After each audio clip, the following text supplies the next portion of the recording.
Muito obrigado, Sr. Presidente, Sra. Ministra, Sr. Secretário de Estado, os meus cumprimentos.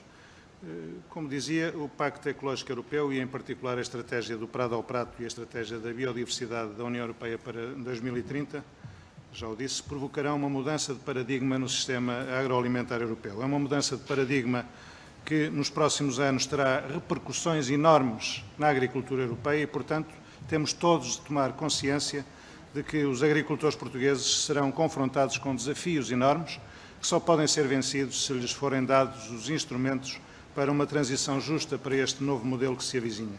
Fala-se muito da transição justa para o setor energético, mas uma transição justa para o setor agrícola não é menos necessária. E neste momento decisivo para a agricultura nacional, a ação do Ministério da Agricultura, mais do que nunca, é efetivamente determinante para se vencerem os grandes desafios que temos aí pela frente. E, nesse sentido, é essencial que o Ministério fale verdade aos agricultores, defenda intransigentemente os interesses dos agricultores e, com eles, construa uma visão estratégica para a agricultura nacional. Infelizmente, não temos visto isso. Primeiro exemplo. Ao contrário do que diz o Primeiro-Ministro e o Governo em geral e a Sra. Ministra também, é preciso falar a verdade aos agricultores quando se fala da proposta da Comissão Europeia relativamente ao segundo pilar da PAC. Os cortes brutais no segundo pilar previstos para Portugal mantêm-se, em especial para Portugal, porque, de facto, o segundo pilar tem um peso muito grande no bolo geral, um peso muito maior do que nos outros Estados-membros, e, portanto, é um dado efetivo e rigoroso que nós vamos perder fundos europeus que eram destinados ao investimento e ao aumento da nossa competitividade e que eram fundamentais para recuperarmos o nosso atraso em relação à média europeia.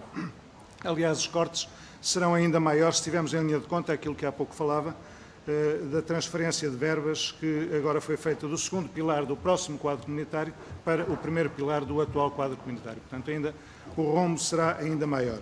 Aquilo que dizem ser a compensação dos cortes do segundo pilar da PAC via fundo de recuperação não é compensação nenhuma. Esses fundos não são para investimento nem para o aumento da competitividade do setor, são fundos exclusivamente destinados a comparticipar uma pequena parte do acréscimo enorme de custos que os agricultores terão de suportar para cumprirem as metas bastante ambiciosas estabelecidas pelo Pacto Ecológico Europeu e pelas duas estratégias já referidas e, portanto, os agricultores portugueses perdem no tabuleiro do quadro financeiro plurianual e perdem no tabuleiro do Fundo de Recuperação. Segundo exemplo, é preciso falar verdade aos agricultores também sobre as enormes consequências da estratégia da biodiversidade e da estratégia do Prado ao Prato para os agricultores portugueses. E não temos visto isso da parte do Ministério.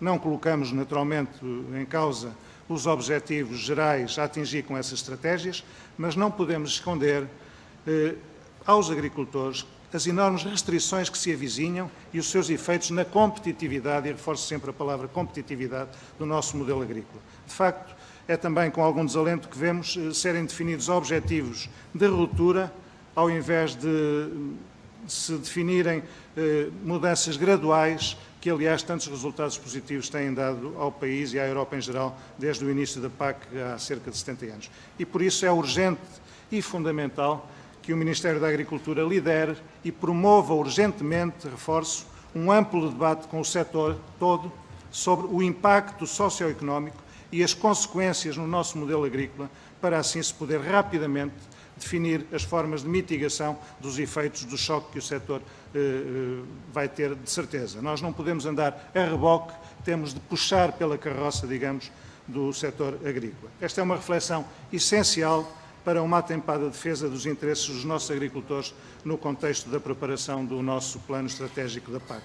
Porque o plano estratégico da PAC não se pode limitar a incorporar passivamente as recomendações europeias de natureza ambiental, tem sobretudo, e nós temos de ser proativos nesse aspecto, tem sobretudo de incorporar dentro das margens que nos são dadas, evidentemente, todos os instrumentos que contribuam para melhorar a competitividade da nossa agricultura e reforço mais uma vez a palavra competitividade.